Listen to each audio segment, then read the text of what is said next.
Olá pessoal, graça e paz. Obrigado a você que novamente está com a gente aí no Vocação Podcast. Esse que é o bate-papo semanal, onde a gente sempre tem procurado trazer conversas importantes, conversas relevantes, conversas que vão ensinar você, trazer uma nova forma de pensar aí sobre um assunto específico.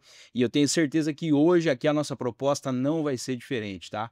A gente quer agradecer a você que está conosco aqui em todas as nossas redes sociais. Você já está careca de saber, são várias redes sociais que nós estamos atuando. Então, aonde você puder participar com a gente aí, curta o nosso material, compartilhe, se inscreva nos nossos canais.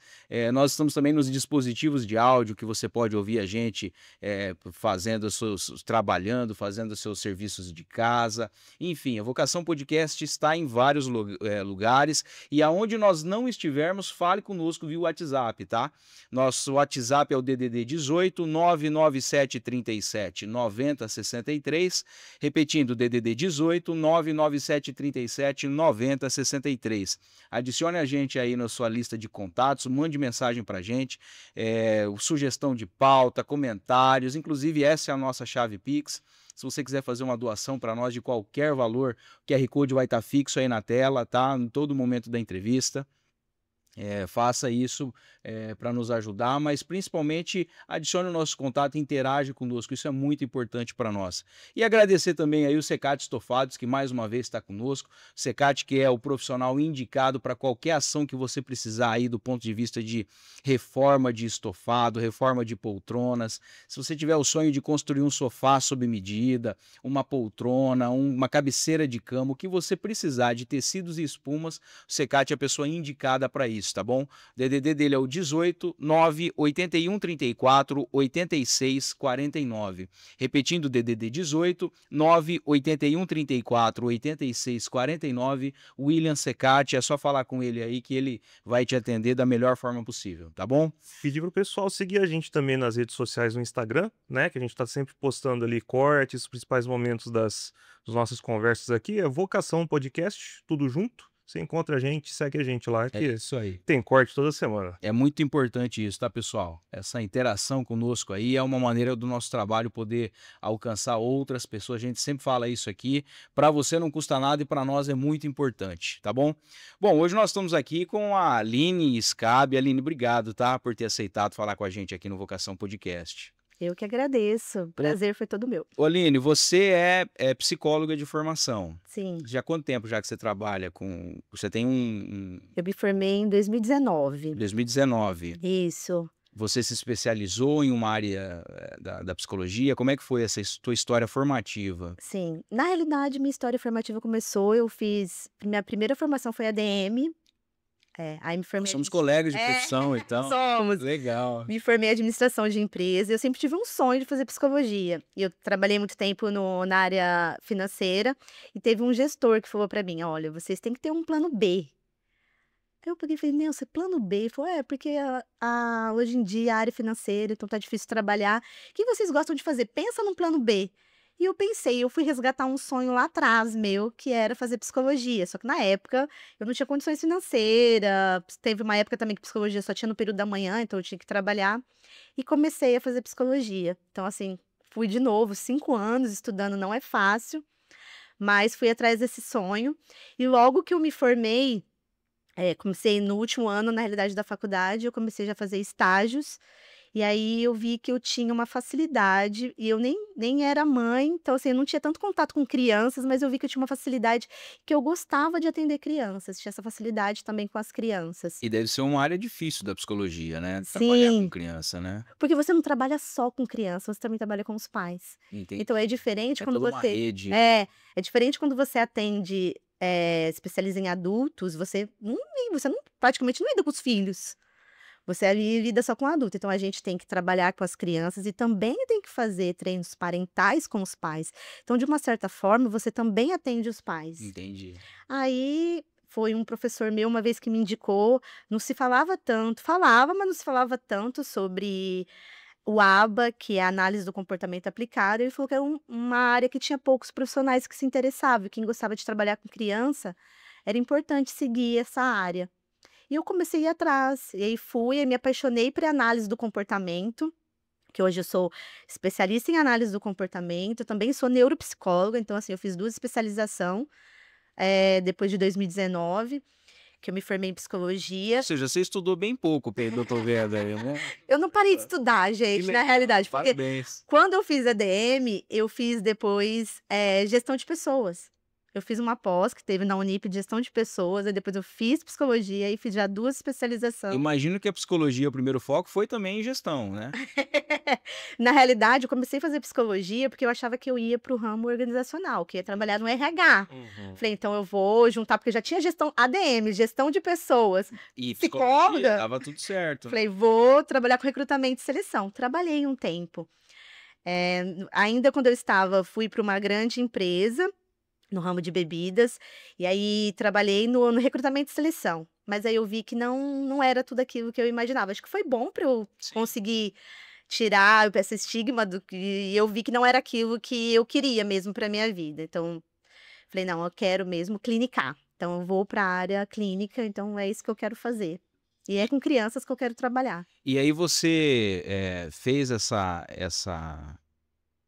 entendeu sua vocação aí de trabalhar com crianças e começou a trabalhar. Você se especializou em alguma área de atuação? Porque eu vi ali que você está escrevendo um livro sobre, como é que é? Desmistificando o autismo. Então eu imagino que seja a tua área de formação. Isso, minha área de formação hoje, eu trabalho com crianças, adolescentes, neurodivergentes, que é o Neurodivergência é o termo. neurodivergentes Ó, a é o gente já termo. até pede desculpa aí para quem está assistindo a gente, porque provavelmente a gente vai errar os termos, né? É. Tentar não, mas até a gente vai aprender junto com a Aline E as hoje. nomenclaturas, elas se atualizam muito Se rápido atualizam também, né? bastante.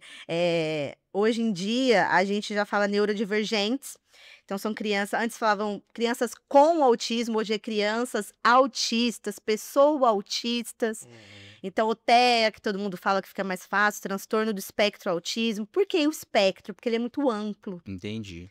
Então, não existe uma receita de bolo. Cada um vai, apresentar características diferentes e não é uma doença, porque não tem cura. Então não Entendi. é, a pessoa É um transtorno que a pessoa vai ter que aprender a lidar aprender com a lidar isso. para sempre, não tem cura, então vai ter que sempre ela tá ali buscando ajuda ou buscando um tratamento.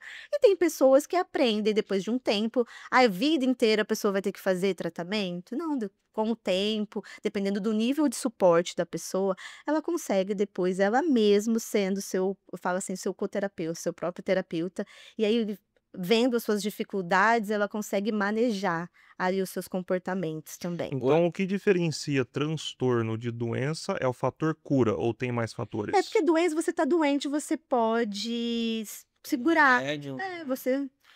E aí e eu também nem costumo chamar, eu falo assim, a gente também tá tirando o termo que eu falo assim, não é meus pacientes, são os meus aprendizes. Uhum. Então eu falo muito, é meu aprendiz, às vezes, ou minha criança, porque às vezes não é criança, às vezes é adolescente, às vezes pode ser um adulto.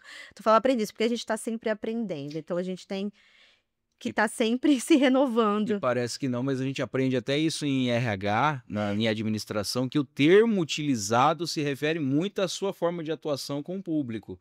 Por isso que tinha os funcionários, depois os servidores, os É. colaboradores. Como é importante o termo, né? Porque paciente ali já mostra, assim, uma pessoa já você vai paciente, você já pensa no termo doente, e ali você não quer aquilo, você não quer que a pessoa tenha esse estigma, Uhum. então você quer que a pessoa tá ali como um aprendiz mesmo, ou um cliente, mas eu acho que cliente fica uma É coisa muito corporativo. muito corporativa. Então tem Verdade. gente que ainda fala meus clientinhos, mas aí eu não, porque eu gosto ali eu acho que é uma coisa mais humanizada, então eu prefiro tratar mais com o termo aprendiz, porque eles estão ali para a gente ensinar algumas habilidades que estão deficitárias. Então eles estão aprendendo. Ô, Aline, e assim, a gente ouve falar muita coisa por aí, e com certeza muita besteira.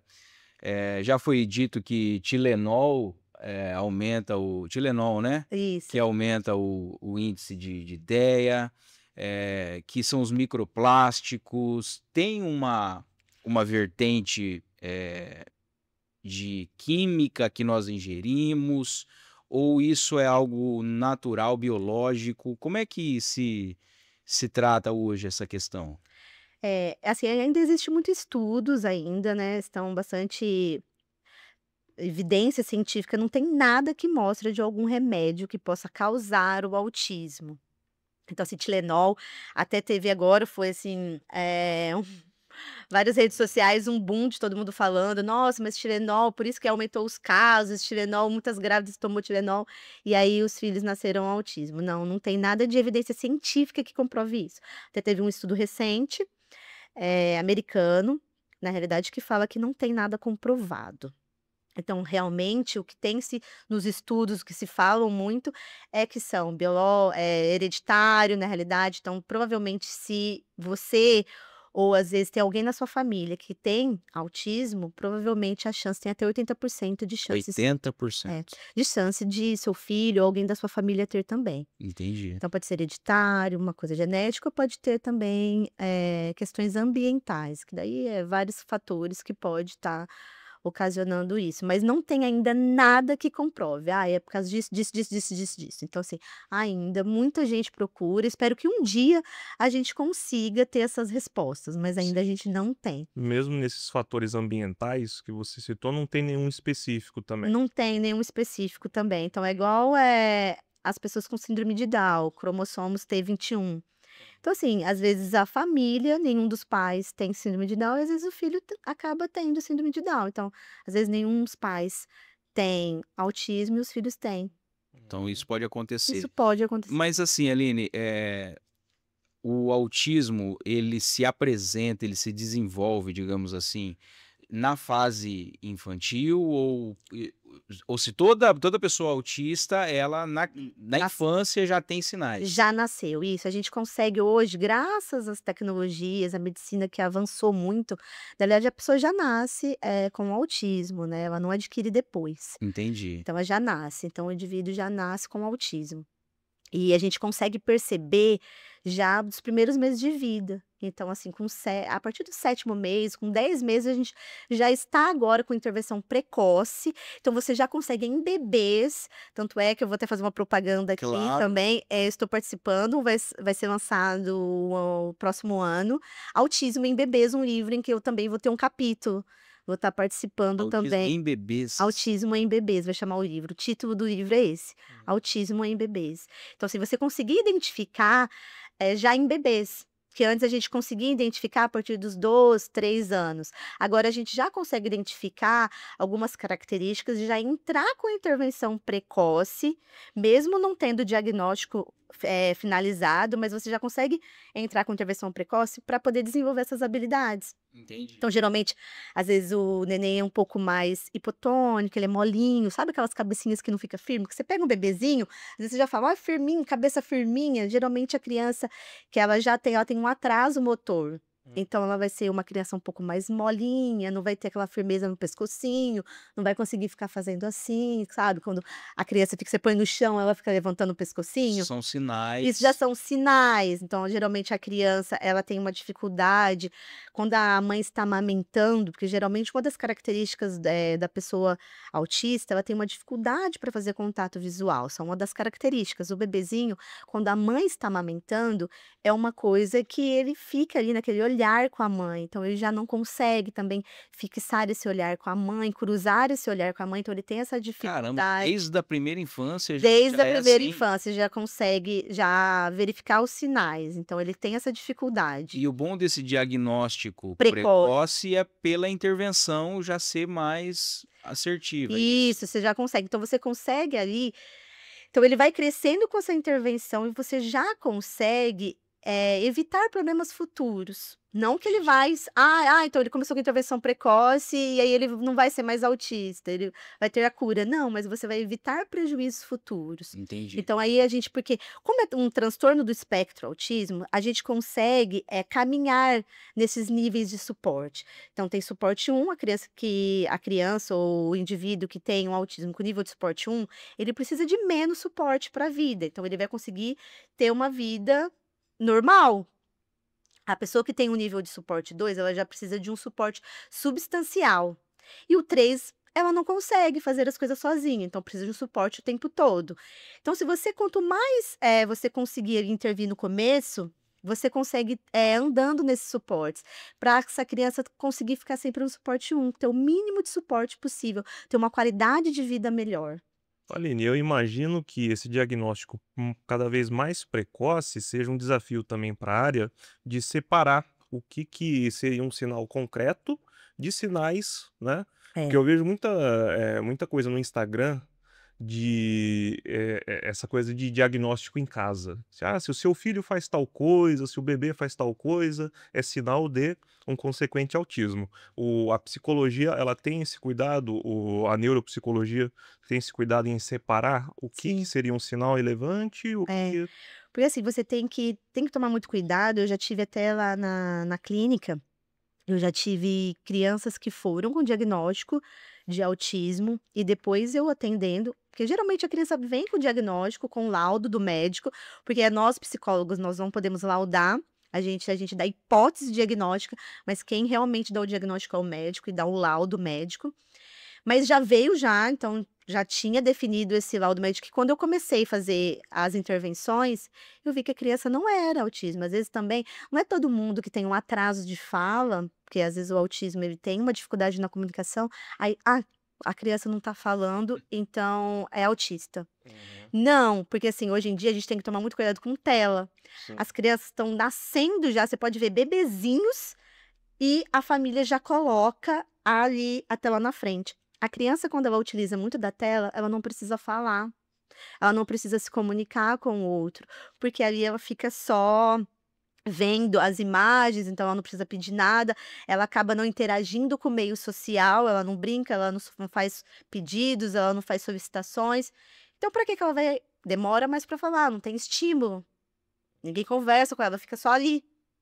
Os adolescentes hoje em dia Isso é um pretenso motivo de um diagnóstico de falso. diagnóstico falso. Então, eu peguei crianças que tinham atraso na fala e, na realidade, não era autismo.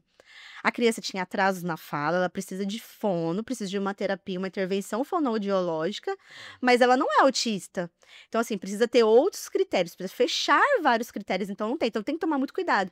Aí, o que que eu fiz? Eu fiz um relatório questionando o laudo médico. Nem todos os médicos gostam disso. Imagino, imagino. A gente questionar, então, vocês têm que enquadrar dentro de uns critérios diagnósticos. Eu só tinha atraso de fala e às vezes tem. Porque a mãe fala assim: o meu filho não fala. Chega no médico. Meu filho não fala. O meu filho, ele se joga no chão, faz birra. Então, assim, ele não aceita o não. Criança geralmente tem uma dificuldade para. Tem aquela fase do período de desenvolvimento que tem aquela dificuldade para ter um não. Então, vai variar muito de acordo também com como a mãe maneja esse comportamento. Então, será que estão reforçando essa birra? Será que estão fazendo tudo que essa criança quer? Ele bate, ele é agressivo. É lógico, porque se ele não aceita o não, se ele tem uma dificuldade com tolerância, ele vai ser mais agressivo. Então, vai querer vai e bate. Aí já fala que é agressivo, é autista. E a criança já tem Mãe que tá precisando. e às vezes a família precisa entender que tá reforçando aquele comportamento de birra, aquele não tá deixando a criança se frustrar. Hoje em dia, quantas vezes a gente vê, e não só crianças, não, adolescentes que não são frustrados e aí não gostam de receber um não consegue. Esse tempo atrás eu vi um vídeo nas redes sociais, um rapaz, um adolescente pediu uma moça em namoro, a moça falou não, ele foi lá e deu um tapa na moça. Mas aí a moça veio e deu um soco nele. Então, assim. Meu Deus, que geração a nossa. Mas é interessante essas informações, porque uma coisa que se percebe é que, às vezes, existem pais e alguns profissionais que eles querem apresentar uma resposta rápida. Sim. E aí já vem com um diagnóstico e já começa, né, a seguir. E quais são os malefícios de você iniciar um tratamento? É tratamento que se fala? Sim, são Um trabalho, uma intervenções. intervenção com um possível autista e ele não ser. Não, malefícios acredito que não tem, porque ali a gente trabalha muitas intervenções desenvolvendo as habilidades. Então, são crianças que às vezes precisa estar ali desenvolvendo algumas habilidades que ainda são deficitárias. Mas não tem malefício, a não ser que se entrar com alguma aí questão médica medicamentosa. Uhum.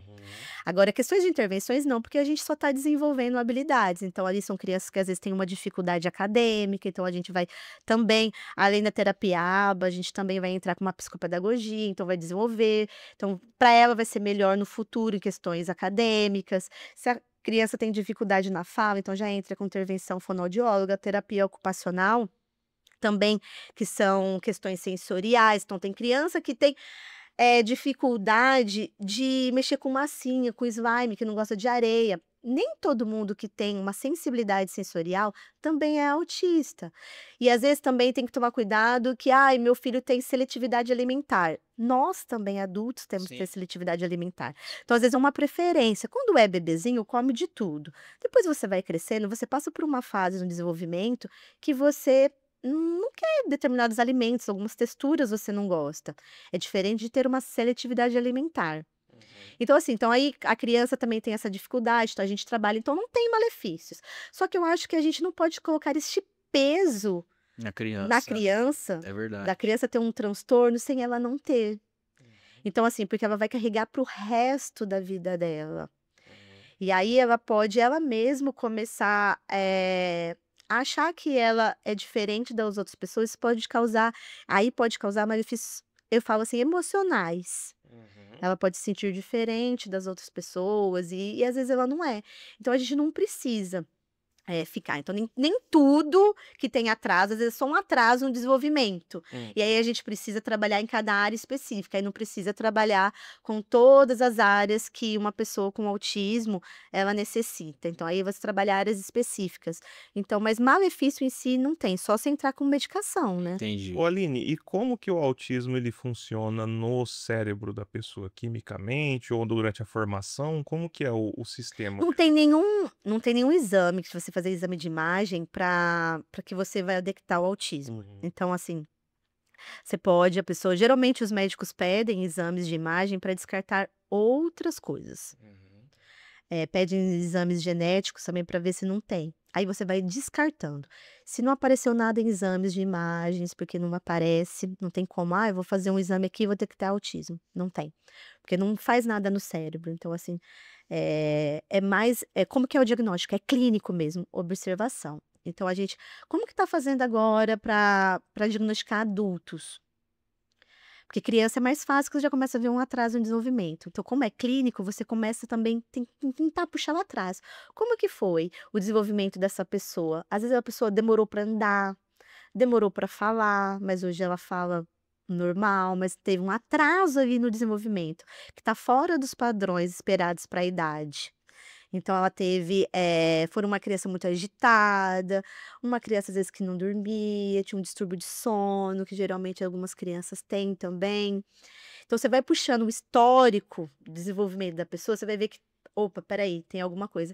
E aí também a pessoa tem, pelo critério diagnóstico, que é o DSM-5, a gente precisa estar com esses critérios desde a infância. Então, a gente tem que estar causando prejuízo para essa criança, para essa pessoa, desde o momento da infância, desde a primeira infância. Aí, geralmente, ela vai ter o quê? Uma dificuldade na comunicação social. Então, ela vai ter uma dificuldade para entender sarcasmo, ironias. Muitas vezes, quando é criança, ela vai ter também uma dificuldade na linguagem verbal. Então, ela vai ter um atraso ali na linguagem. Então, vai demorar para falar. Aí, também, ela vai ter comportamentos repetitivos. E não sei se vocês já viram, às vezes algumas crianças autistas, eles têm uns comportamentos de fazer flapping. Então eles ficam assim com a mão, ou dão uns pulinhos. Eles são umas pessoas também que têm uma rigidez comportamental. Então, assim, tem hiperfoco em algumas coisas. Todo mundo que tem também, todo mundo fala que quem é autismo tem altas habilidades. Não, tem vários estudos que mostram que é minoria. Porque, tem um monte aí de série da Netflix. Sim, do autista. Do que o autismo com altas habilidades, super inteligente, que sabe tudo. Então, assim, não, é a minoria que tem, não são, isso assim, não é critério diagnóstico que todo autista vai ter altas habilidades. Na realidade, a gente tem ali bem pouco. Tem uns estudos recentes que eu não vou lembrar agora de cabeça, mas é uma porcentagem bem baixa que tem. Mas, às vezes, ele tem um hiperfoco. Se você tem um hiperfoco, se você gosta muito de futebol, o que você vai fazer? Você vai começar a ler sobre futebol, você vai começar a querer Eu saber tenho um sobre amigo futebol. aqui na mesa que tem um hiperfoco em futebol, viu? Mas aquele negócio. É porque você gosta, é do seu interesse, então você É. vai atrás para saber. A pessoa tem um hiperfoco nisso, então ela tem comportamentos restritos e comportamentos repetitivos. Então, restrito porque ela só gosta, ela só fala disso. Só disso, ela não tem outro assunto para falar se não for. Esse é um ponto importante, porque o que define o hiperfoco e uma preferência? Simplesmente, o que separa? O que separa o hiperfoco é porque ela só fala isso, ela não sabe conversar com outra pessoa a não ser disso. Então, aqui a gente está conversando sobre vários assuntos. Sim. Você consegue. Agora, a pessoa vai puxar um papo com você, ela não consegue conversar sobre outras coisas. Vamos por você ter um hiperfoco por time, por futebol. Toda rodinha que você chegar, você só vai falar de futebol. Aí você não consegue conversar com as outras pessoas a não ser outro assunto. Você não consegue embalar ali num assunto que a gente começa e vai, um vai contando. Não, você já chega assim, e aí, o São Paulo, o Corinthians, e aí alguém vai falar sobre outra coisa com você, você fica perdido, porque você só sabe falar sobre isso. Entendi. Isso é hiperfoco. Agora, uma preferência, você vai saber mais sobre futebol, mas você consegue conversar sobre outras coisas. Sim. Então, Interessante isso, né? É. Interessante. É interessante, porque é mais uma característica que É a pessoa mais uma confunde característica, muito, né? confunde muito. De que, porque gosta de tal coisa, então é um hiperfoco, acaba banalizando o termo, não é? Sim, tem que tomar cuidado, mas geralmente a pessoa ela vai ser muito boa sobre aquele assunto. Então, ela vai ser expert naquele hiperfoco dela. Então, eu tenho alguns aprendizes que eles gostam de animais. Geralmente, crianças gostam de animais. Alguns é marinhos, alguns é animais domésticos. E é só animal. Então, o tempo todo. Ai, eu quero animais marinhos, eu quero isso, eu quero. Não consegue brincar de crianças, não conseguem brincar de outra coisa, se não for animal marinhos. E aí, os pais, o que os pais fazem? Só compra animais marinhos. Acaba incentivando. Acabam incentivando isso. E você, quando vai atender uma pessoa que tem esse transtorno, por exemplo, de animais marinhos, você tenta trazer o assunto, levar o assunto para outras áreas, para tentar quebrar isso? Como é que é essa... Geralmente, o que a gente faz? Primeiro, você precisa criar um vínculo com a pessoa não te conhece, não sabe nada. Eu só quero criar um vínculo, criar uma empatia. Eu faço sobre futebol com ele. Você Né, entra no preferência. assunto Eu entro no dele, assunto ganha dele, confiança. ganha confiança, cria uma empatia com a pessoa, cria um vínculo com a pessoa. Então, aquele primeiro momento, você vai apresentar animais marinhos. Vou falar sobre futebol. Então, você precisa conhecer o histórico da pessoa. Você já pergunta para os pais qual que é os interesses dele. Geralmente, os interesses são restritos. Não brinca. A criança típica, que a gente fala criança atípica, é criança com autismo, e criança típica, a criança que não tem nenhum transtorno. Geralmente ela brinca com tudo, ela explora a sala inteira. Você coloca uma criança típica numa sala, ela pega cada hora uma coisa e vai pegando tudo. Já a criança típica, não. Ela não explora, ela não sabe como brincar, ela não sabe como funciona aquele brinquedo. Ela não sabe o brincar funcional. Então, uma das suas funções é brincar com a criança ali. Aí as pessoas falam, nossa, olha só, ela só brinca. Mas na realidade é um brincar funcional. A gente tem um brincar. Você tem que saber, não é brincar de maneira funcional e dar função à brincadeira. Então, o que a gente faz? A gente apresenta e depois a gente vai colocando outros brinquedos junto, pareando. Então, você pareia um carrinho com um animal marinho. Aí você coloca o animal marinho dentro do carrinho e vai... Aí você vai ensinando ele como faz o carrinho. Bibi! Vai, coloca. Aí você vai ensinando ele a ter outras preferências também. Caramba. E é um trabalho que ele continua em casa. Sim, por isso que a gente, assim, eu falo que a gente, principalmente quando tem crianças e adolescentes, a gente tem que trabalhar não só com a família, mas com a escola também. Então, você tem que dar continuidade, a família precisa, então você tem que estar sempre ali com o treino parental, sempre você tem que estar falando para a família, porque às vezes a criança fica na terapia 2, 3 horas por dia.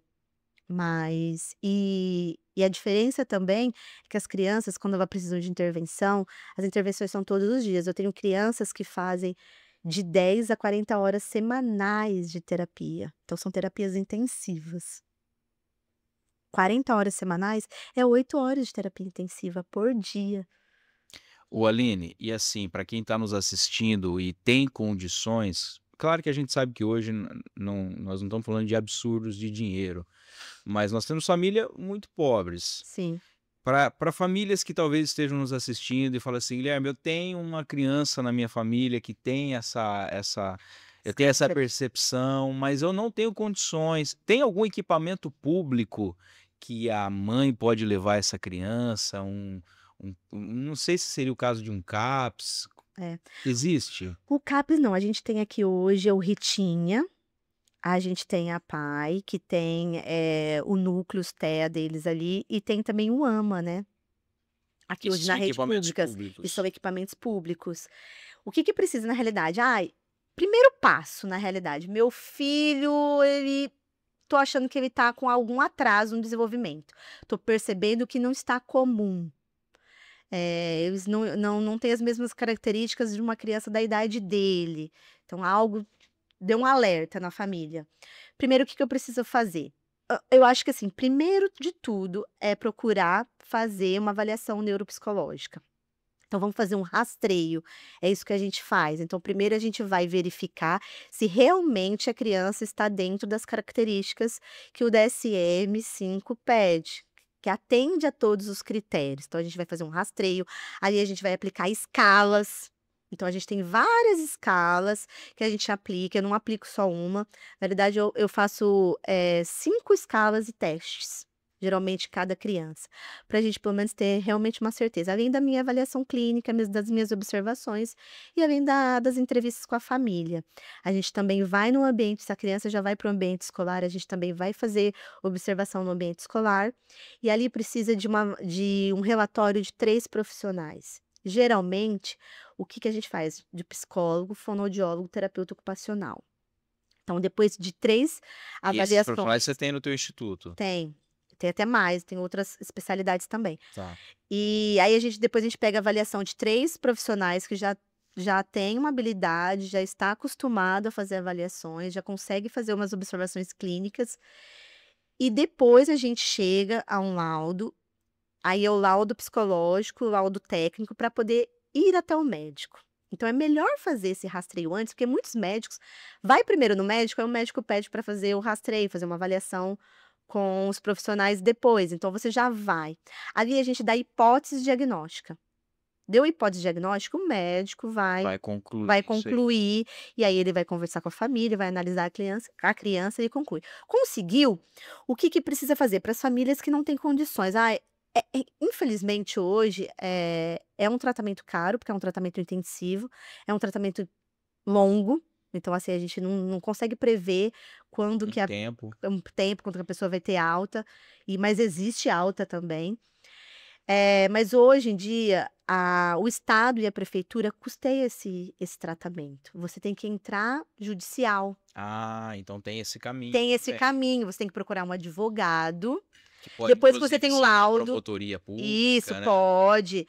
Tanto é que Defensoria. a gente lá no instituto, a gente atende muitas crianças que veio judicializada, que a prefeitura está custeando esse tratamento, Entendi. que o Estado está custeando esse tratamento. Essa informação é importante. Então é só a família procurar. Inclusive, se ela não tiver condições, ela pode ir na defensoria Pode. pública. Primeiro precisa de um laudo médico e depois Entendi. pode ir procurar a defensoria pública. Aí eles vão fazer um processo, vai pedir para a prefeitura ou o Estado custear o tratamento. E aí o dinheiro vem, aí precisa de orçamento, geralmente de 3 clínicas, e depois o orçamento menor, depois a prefeitura, o Estado já deposita direto este valor Entendi. para as clínicas, entendeu? O Aline, assim, teve um aumento diagnóstico desses últimos anos aí, porque a gente ouviu falar muito mais, né, Inclusive novas classificações também. Não sei se você vai falar do autismo, mas também TEA, TOD, Então, novas. muita coisa que a gente está ouvindo e a gente não ouvia falar antes. Não é porque não existia, né? É que hoje em dia a medicina, eu falo assim, graças a Deus a medicina avançou muito, muito mesmo. A tecnologia também avançou. Então, antigamente a gente não via muitas coisas porque a gente só via o que passava nos jornais, o que passava na Globo, o que não passava a gente não ficava sabendo. Hoje a gente tem internet, então a gente tem uma facilidade maior na comunicação. E os avanços também na medicina. Então, no ano passado, De acordo com o diagnóstico de Centro de Doenças dos Estados Unidos, era 1 a cada 36 crianças era diagnosticada com autismo. 1 em cada O ano 36. passado. Esse ano já saiu agora, que foi começo do ano que saiu, agora é 1 a cada 31. Então já teve um Já novo já caiu, é, aumentou aumentou a a quantidade. quantidade. Então devido, eu falo assim, ao avanço, então a gente consegue ver, na realidade o autismo sempre existiu. É que antes não se falavam. E também as pessoas que também tinha o autismo e outras comorbidades, como paralisia cerebral, deficiência intelectual, não ficava muito no nosso meio, não ia para as escolas regulares. Então, às vezes, ia só para o APAE. Então, a gente não tinha contato. Então, Entendi. e muitos, às vezes, nem iam para a escola, os pais nem colocavam para socializar com outras pessoas. Não se procurava tratamento, porque antigamente, tanto é que a nomenclatura da deficiência intelectual, antigamente se chamava, era retardado. Por isso que foi. Essa palavra retardado ficou muito pesada, eles tiraram, e aí agora se chama deficiência intelectual. Então aí, as pessoas não ficavam junto com outras, a gente não tinha esses amigos, não estavam no nosso meio. Os pais tinham vergonha e acabavam, indo, às vezes, só ficando dentro de casa ou só estudando na PAI. Entendi. Ô, Aline, um ponto polêmico nessa questão da socialização. A gente vê hoje no ambiente escolar, por exemplo, a inclusão dos alunos que antigamente ficavam numa sala especial com uma sala regular. Você vê isso com benefícios? Existem os malefícios? É. Existe uma melhor. Tem pontos a se melhorar nesse processo? Tem. Eu falo assim, a gente tem que tomar muito cuidado, porque hoje em dia fala-se muito sobre inclusão, mas a gente sabe que é bem diferente. Sim. A inclusão, a gente tem que tomar cuidado com a equidade. Então, há crianças que podem, e eu acho que devem, estar em escolas regulares, mas tem crianças que não têm condições de estar em escolas regulares e estão neste. Então, aí tem malefícios, aí é ruim, porque assim, uma criança que está no nível 3 de suporte, que além de ter o autismo, ainda tem outras comorbidades. Como que ela vai acompanhar uma escola regular? A gente viveu isso, né, Hélio? Sim, sim. A gente viveu isso. Na nossa turma tinha muita.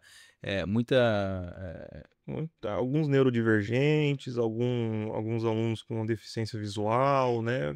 Alunos especiais. Ainda deficiência intelectual, deficiência visual, na realidade, você ainda tem o braille ali, você editando, a pessoa consegue. Mas a gente tem que tomar cuidado quando tem na parte cognitiva. Então, assim, tem uma deficiência intelectual, então ele vai ter um atraso na parte cognitiva, ele não vai conseguir acompanhar a sala. E aí, o que eu vejo que não é inclusão? Você colocar uma criança numa sala de aula, essa que tem todas as comorbidades juntas, a criança não vai conseguir acompanhar, não consegue ficar sentada, ela vai ficar nervosa, porque ela não vai ali conseguir ficar aquele tempo todo sentado numa carteira.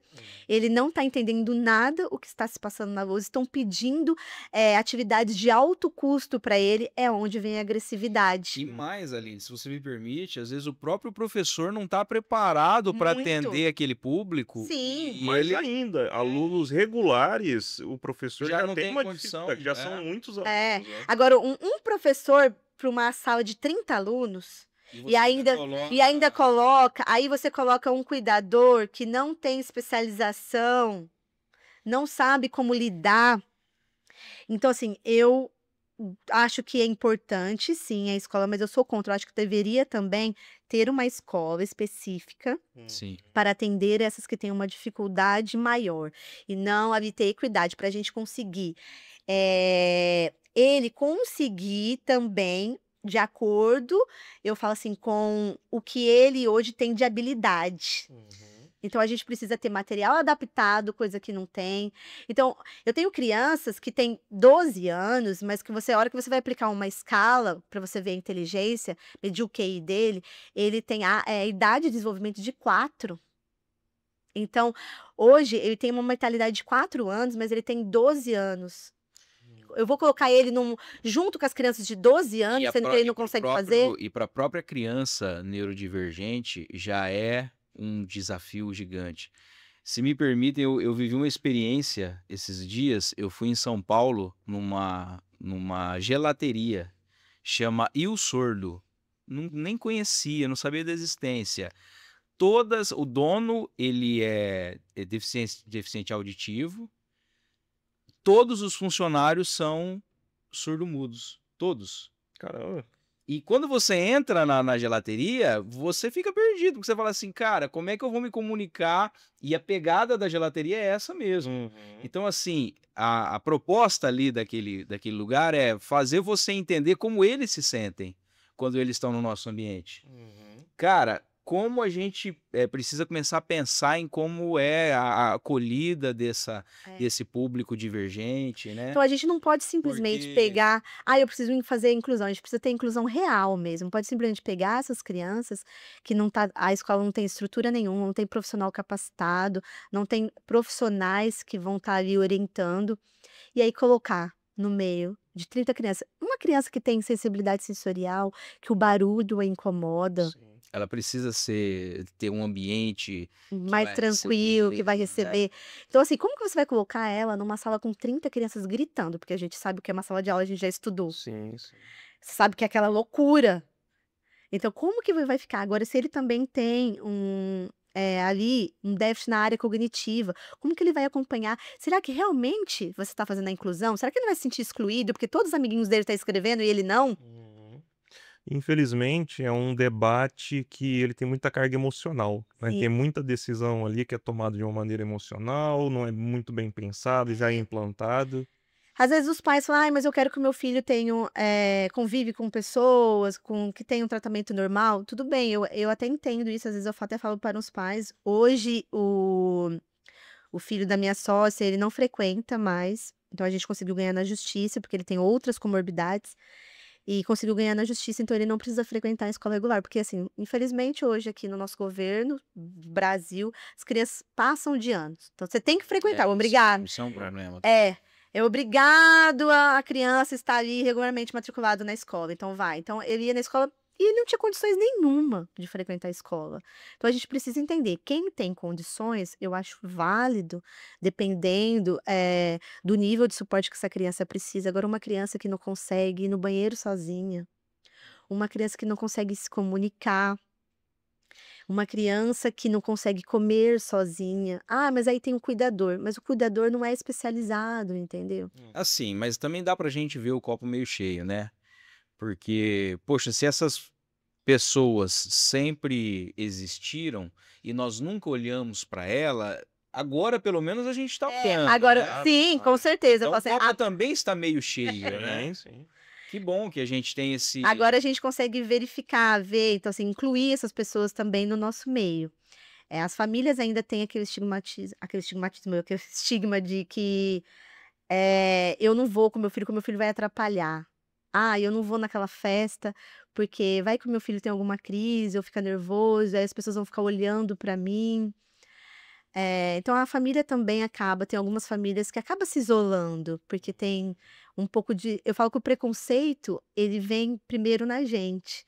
Então, que todo mundo vai ficar vendo, ninguém entende, mas hoje eu acho que já melhorou muito. Sim. Melhorou muito, as pessoas estão levando mais, a pessoa usa o cordão, aí as pessoas já têm o cordão, no shopping mesmo você pode ver, a criança às vezes tendo alguma birra, E algum o bom tipo é de que a comportamento. população já entendeu o que é esse cordão, né? O Uhum. povo já entendeu o que significa, então acho que tem uma evolução. E eu achei uma coisa muito interessante que você falou para nós aqui, Aline, que você tem um projeto para as igrejas relacionado à TEA, né? Isso, autismo nas igrejas. Eu tenho um projeto, sim. Na realidade, é um projeto que está caminhando. Eu quero, assim, implementar ainda. Não implementei nenhuma igreja aqui, mas se Tem o Deus sonho quiser, de mas tenho um sonho, porque eu tenho uma equipe. E eu tenho uma equipe bem engajada, profissionais que também querem estar fazendo isso de forma social. Entendi. Então, assim, são pessoas que são capacitadas e treinadas, pessoas que eu confio. Porque hoje em dia as famílias têm essa necessidade de ir à igreja, de também estar frequentando. Então, também tem essa vontade de estar ali nos cultos, participando. Mas com os filhos, elas acabam se isolando. Ah, porque meu filho, ele não consegue ficar sentado. Como que eu vou ficar 2 horas numa igreja assistindo um culto? Eu não consigo. Então, sempre fica o pai ou a mãe, e o outro tem que ficar atrás do filho. Então, o que que eu quero com esse projeto? Que a gente fazer mesmo aquelas salas kids, mas com profissionais capacitados, que os pais possam confiar de deixar seus filhos, e não só no momento da palavra.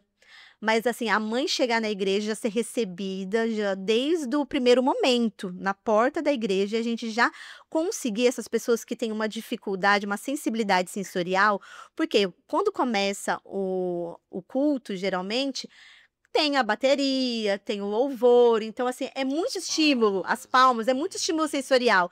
Tem crianças que não conseguem, mesmo com abafador, que tem umas crianças que conseguem usar abafador, tem outras crianças que não, mas não conseguem estar neste meio.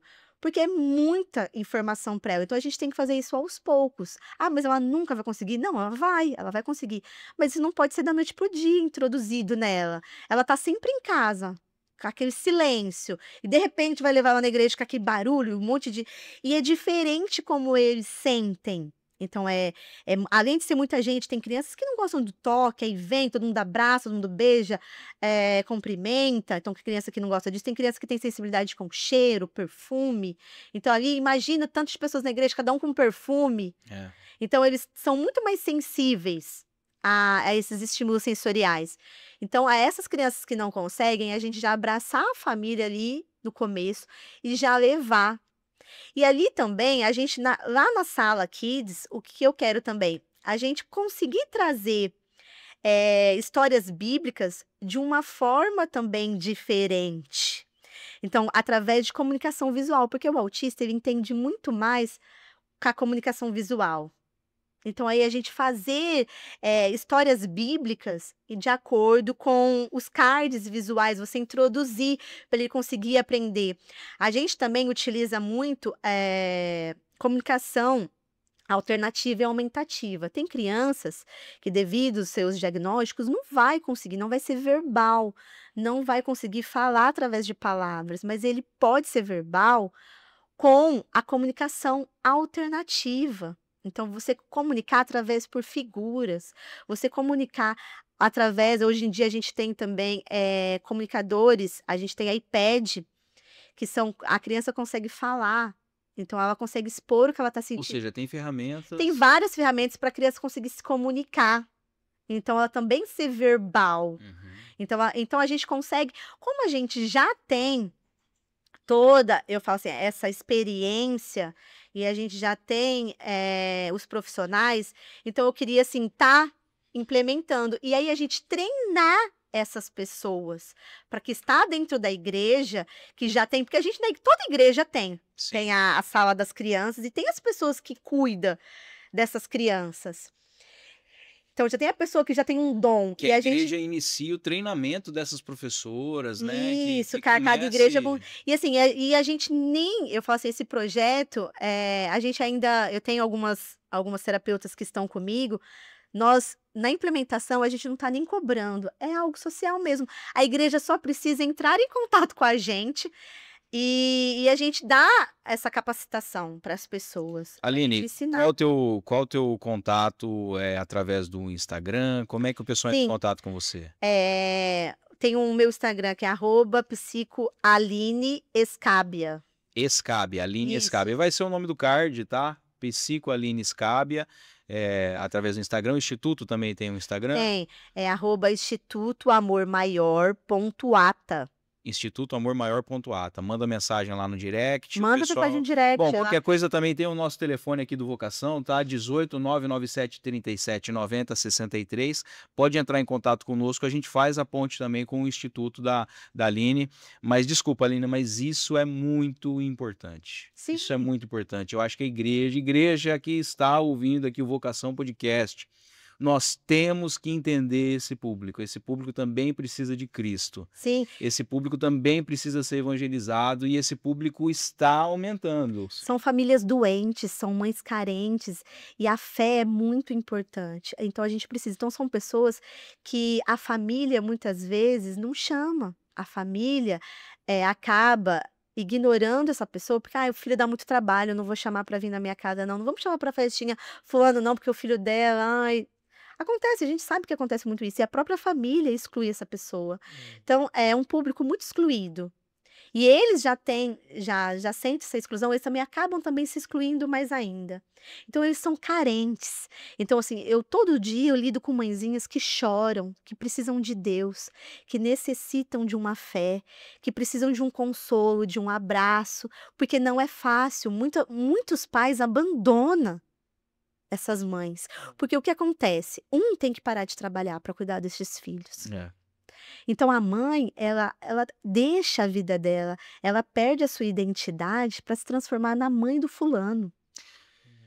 E assim, a igreja sempre teve o compromisso de ajudar os menos favorecidos, os Sim. pobres, isso é bíblico, isso é ensinamentos de Cristo. Na história da igreja, a gente sempre trabalhou com os menos Excluídos, favorecidos, né? Os excluídos. órfãos. E igreja brasileira, igreja do século 21, 22, 23, a gente precisa tratar com esse público. Com certeza, eu acho que é muito Precisa entender importante. esse público. E a gente precisa entender como funciona. Eu até quero, um dia, se eu tiver a oportunidade de ajudar a fazer o culto azul, que é um culto sem bateria, sem, de fazer assim, sem Tem muita gente que já gostaria, mesmo sendo Nossa, mesmo não sendo dela. mandar isso pra fora da igreja. Outros ambientes também, viu? A vizinhança azul. Poxa, que maravilha. Então eu acho assim, a gente fazer um culto assim, sem bater muito palmas, um culto mais ameno, um culto Pra esse isso, para público, esse né? público, Quem sabe fazer um culto interdenominacional, isso. trazendo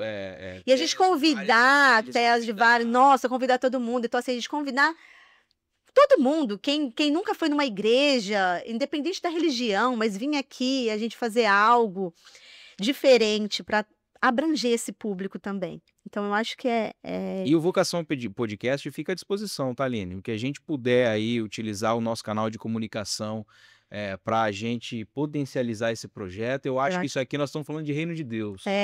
Então, assim, é um projeto que nasceu no meu coração. Existe em alguns lugares aí autismo nas igrejas já, alguns estados já tem. Então, nasceu no meu coração. Eu falei, eu tenho profissionais aqui que também abraçariam a ideia junto comigo. Já falou, a gente já ofereceu, a gente até ofereceu numa igreja, mas ainda eles não tinham muito público.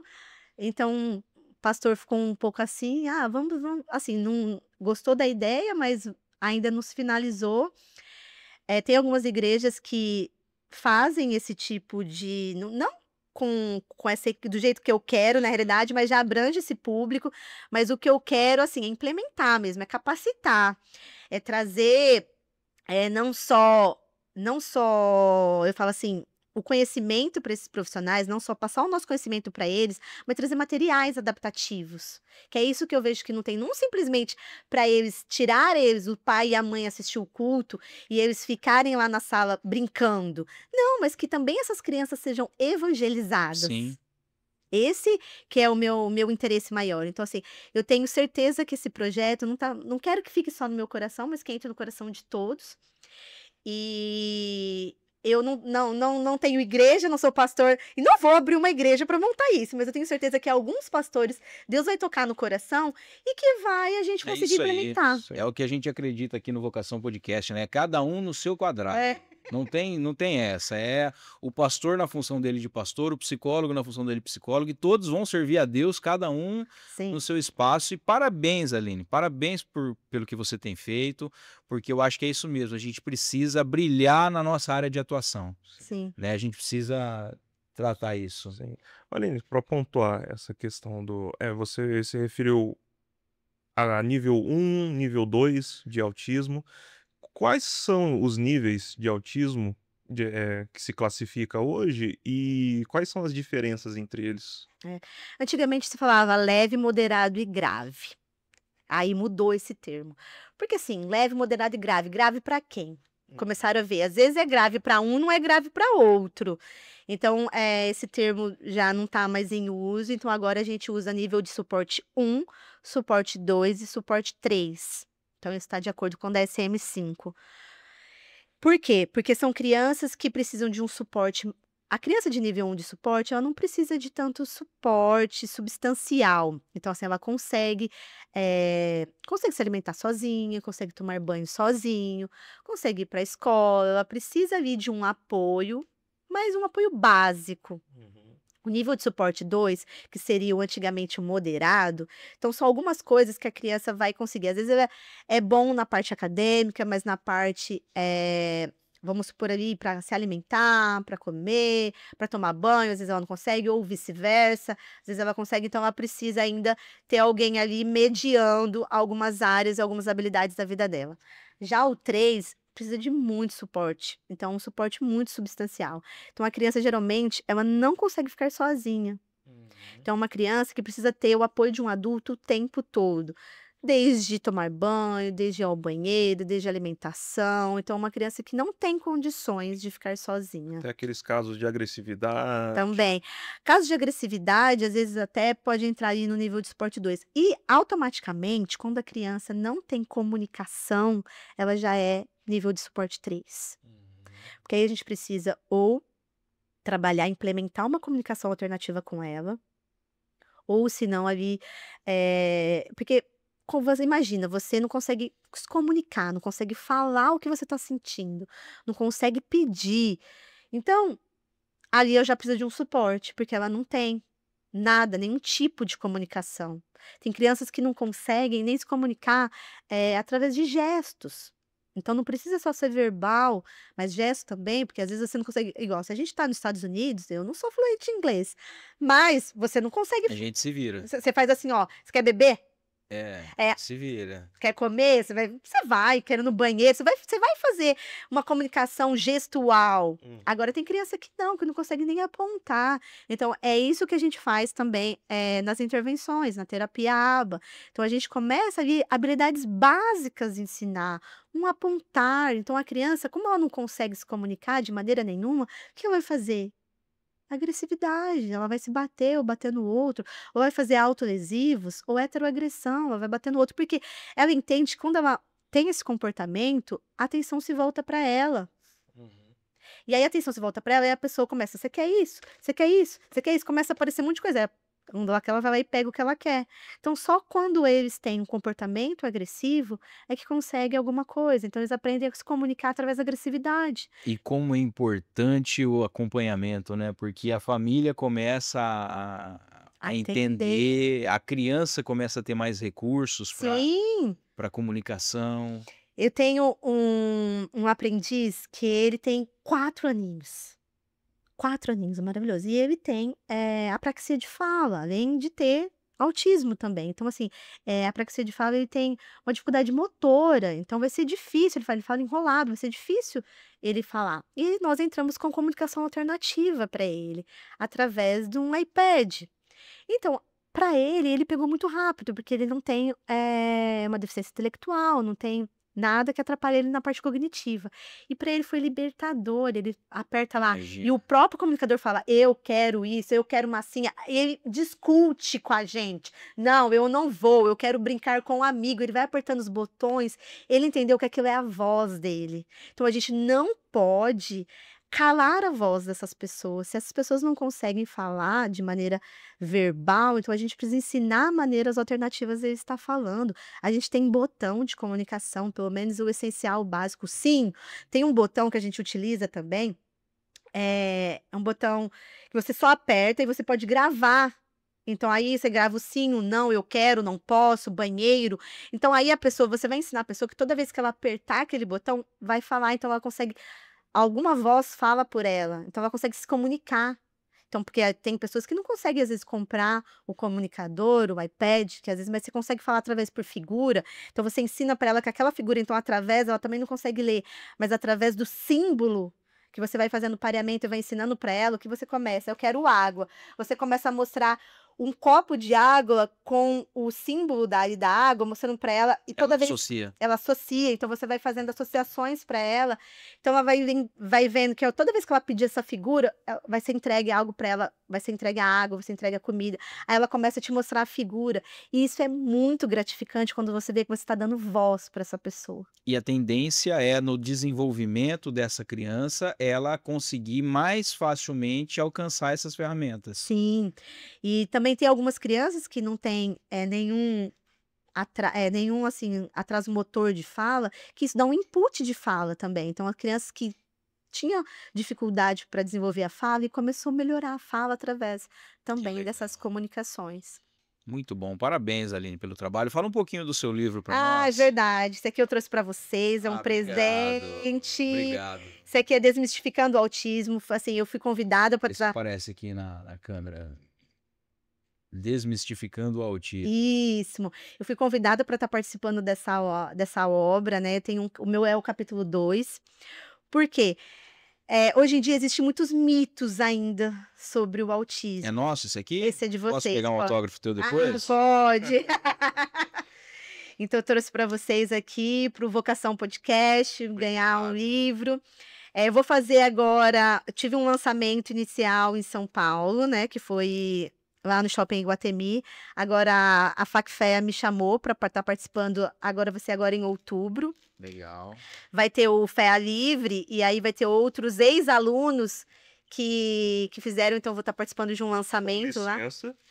Eu ia fazer isso, Cheirinho cara. de- Cheirinho de livro Sim, novo. cara. Cheirinho de Maravilha. livro novo. E bem interessante a capa, hein? Olha que bacana. Essa capa é muito legal porque foram crianças autistas que desenharam. Que bacana. Então, Essa capa foram crianças autistas. Então, eu falo assim, no meu capítulo, eu falo sobre intervenções DTT e naturalísticas, que são... Que assim, hoje em dia muito fala que terapia ABA robotiza. Ainda assim, quem tá muito nessa área ainda fala que não gosta muito da terapia ABA, porque você ensina...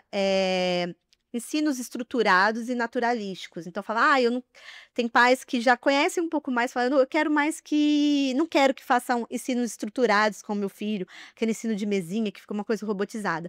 Mas isso aí já está caindo por si, então não existe. Isso foi antigamente uma ciência, a ciência muda. Sim. Então, assim, hoje em dia a gente está fazendo mais, tudo mais assertivo, humanizado. Aí eu falo assim, a gente precisa muito os pais precisam, eles precisam estar se conscientizando e também autorizando. Então, a gente trabalha muito com assentimento, o consentimento dos pais e o assentimento das crianças. Então, a gente não obriga as crianças a fazerem nada, mas não força as crianças a fazerem. Então, tudo é através do engajado, relaxado e feliz. Então, a criança precisa estar feliz e engajada para fazer.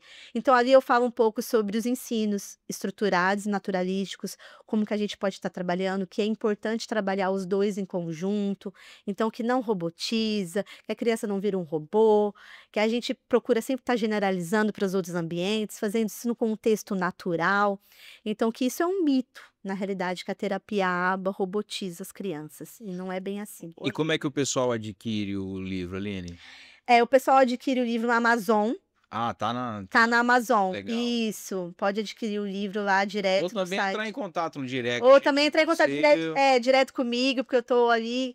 E aí, no dia 29, vai ser aqui na igreja Casa do Pai, né? Que é ali do lado da FACFEA. Então, vai Sim. ter ali um lançamento, um segundo lançamento que eu vou fazer. Que Então, eu vou estar dia? vendendo, dia 29 29. de outubro. Tá, legal.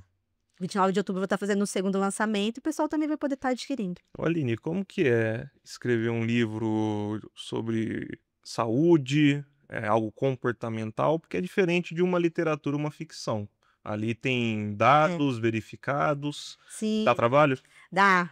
É um projeto que eu falo assim, nasceu ali, desafiador. Quando eu fui convidada, eu fiquei um pouco meio apreensiva, porque eu nunca nem pensei em começar a ir para esse lado. Então, assim, você tem que buscar. Então, você tem que. Ali é uma responsabilidade muito grande, porque você tem que colocar dados científicos. Então, você não pode simplesmente falar alguma coisa, falar alguma besteira, Sim. entendeu? Então, você tem que tomar muito cuidado com isso, em procurar dados científicos que realmente mostram ali e que tenham uma autenticidade.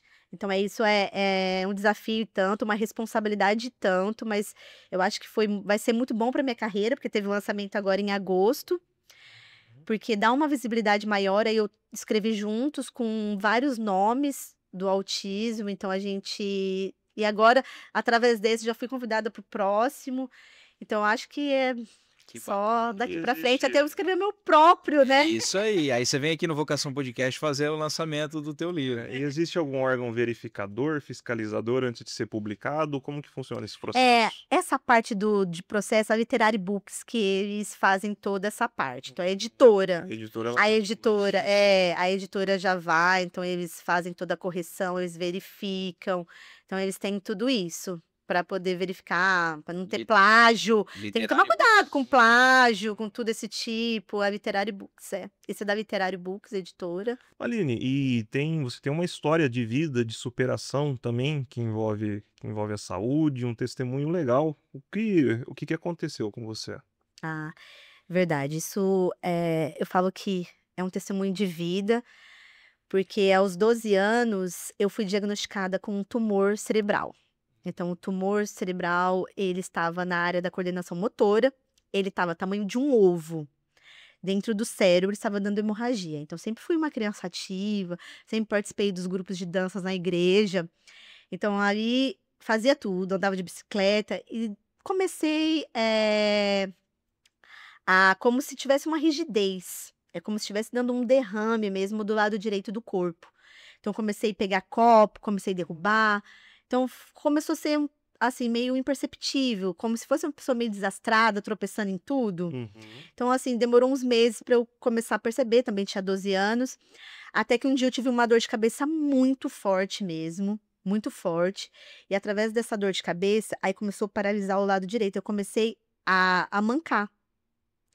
Aí, quando minha mãe pegou e me levou para um neurologista, o neurologista já identificou, através de exames, que eu estava com um tumor.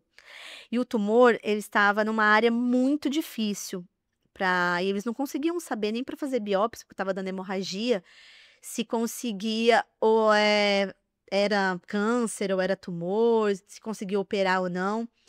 E eu lembro até hoje, o médico que descobriu esse tumor, que me atendeu aqui nessa tuba, falou para minha mãe que eu não dava para ser operada aqui. Eu teria que operar em São Paulo, porque aqui não tinha médicos experientes, né, para poder operar do jeito que o tumor estava. Que eu poderia operar que eu poderia morrer, ou poderia operar que eu ter mais sequelas ainda. Então, poderia várias coisas acontecer, porque estava num local muito difícil. Então, não era qualquer um que conseguiria, tinha que ser um especialista mesmo, um neurocirurgião. E ele falou assim: ó, então vamos tentar entrar em contato com esse médico para você poder tentar ir para São Paulo. E graças a Deus, naquela época, minha mãe fazia assim coisa de um mês. Minha mãe trabalhava numa multinacional, fazia coisa de um mês que eles tinham implementado o benefício do convênio médico. E era 100% naquela época que implementaram um convênio médico para todos os funcionários. Caramba. Assim, Deus... Milagre. assim, Deus foi colocando as coisas assim, tudo teve o seu propósito. Providenciando, né? Tudo providenciando. Uhum. E quando... aí ele falou assim, porque o médico pegou e falou assim: ela não pode bater a cabeça. Então, isso era uma sexta-feira, e a gente ia para São Paulo na segunda, falou: ela não pode bater a cabeça, de cair de jeito nenhum, porque o cérebro dela tá inchado, porque tá dando hemorragia no tumor. Eu peguei e estava tomando banho no banheiro, uma sexta-feira, final do dia. Eu não escorreguei no banheiro e bati a cabeça no vaso sanitário. Naquele mesmo momento, eu parei de andar. Na hora, eu não consegui mais andar. E você tinha quantos anos? Tinha 12 anos. 12 anos. Eu não consegui mais andar. Aí paralisou o lado direito inteiro. Eu perdi completamente a força da minha perna. Minha mãe desesperou, ligou pro médico. O médico falou assim: vai para São Paulo hoje, que eu estou entrando em contato com o médico, e o médico vai receber vocês para tentar fazer a internação da Aline no sábado de manhã no hospital. E isso a gente foi correndo para São Paulo, porque a qualquer momento eu poderia ter um derrame cerebral. Daí piorou. Então, agravou o meu caso. E eles não poderiam, eles tinham que estancar o sangue e desinchar o meu cérebro para poder operar. Então, não podia, não ia chegar lá em São Paulo e ia fazer cirurgia de imediato. Então, eu tinha que ir, fora os exames que tinham que fazer. Nisso, a minha mãe sempre foi uma serva de Deus, né, minha família inteira, meus avós eram pastores também.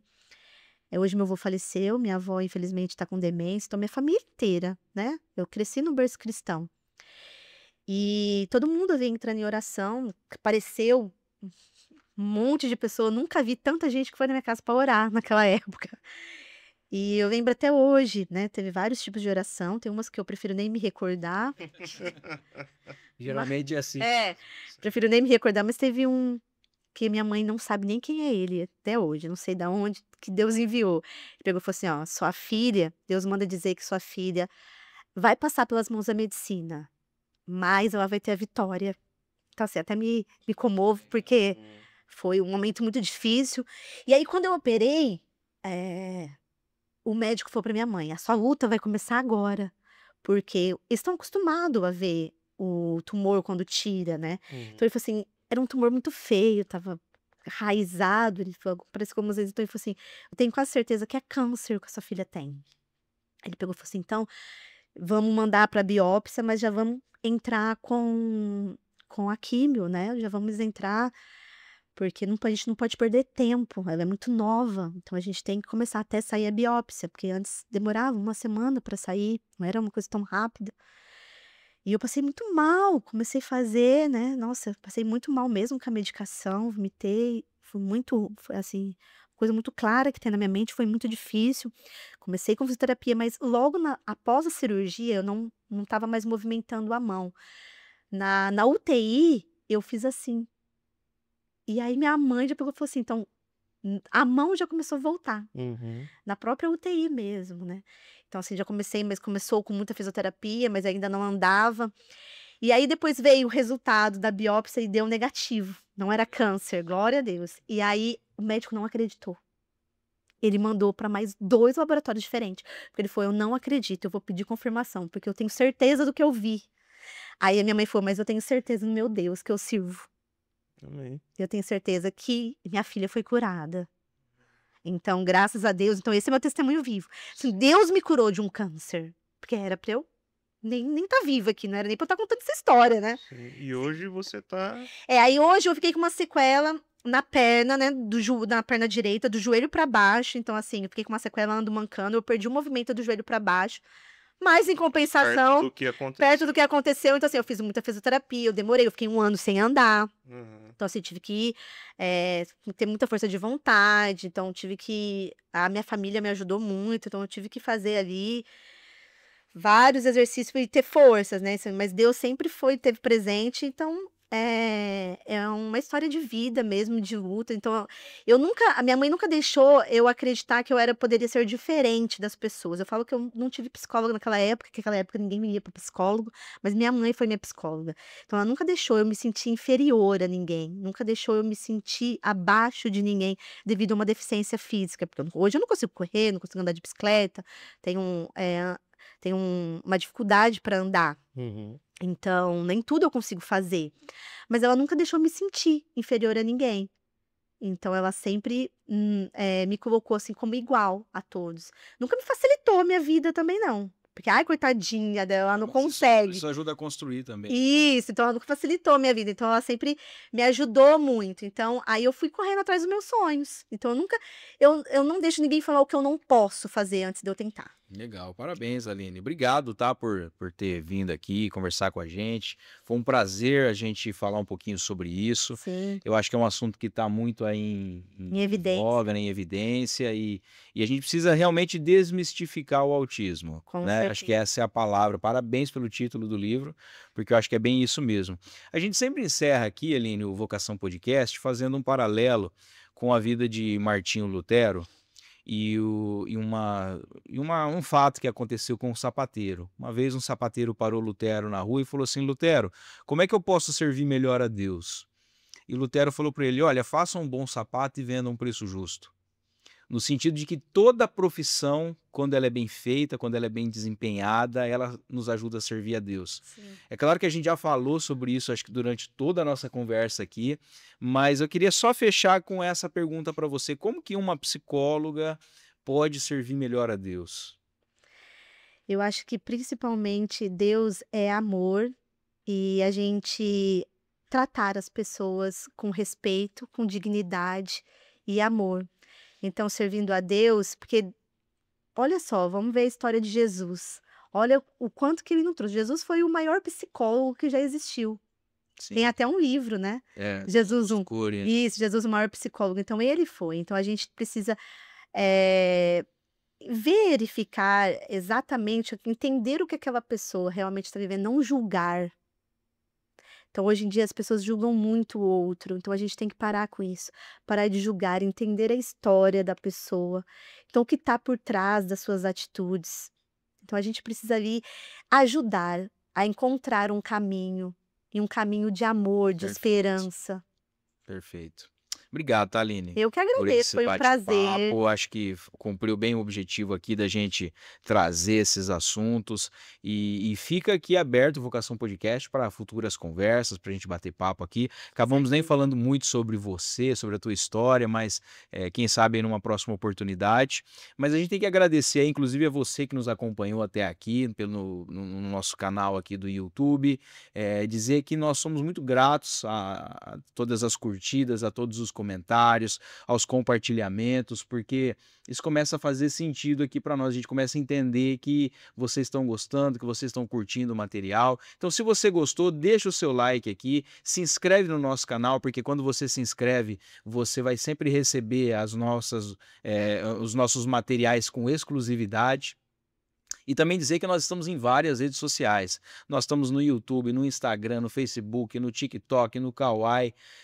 Para quem gosta aí dos dispositivos de áudio, no Spotify, no Deezer, no Apple for Podcasts, no Amazon Music, várias redes sociais. Se nós não estivermos em alguma, fale conosco através do WhatsApp. O nosso WhatsApp é o 997379063, repetindo o DDD 18 997379063. Você pode falar com a gente. E também, se você é empresário e está assistindo a gente, quiser aproveitar o espaço publicitário aqui do Vocação Podcast, fale conosco, tá? Nós temos excelentes planos aí, eu tenho certeza que a gente vai conseguir chegar em um acordo. E agradecer mais uma vez o Secate Estofados, o Secate que tem nos apoiado aqui no Vocação e principalmente dizer para vocês que o Secate é a pessoa indicada para qualquer tipo de reforma de estofado, construção de sofá sob medida.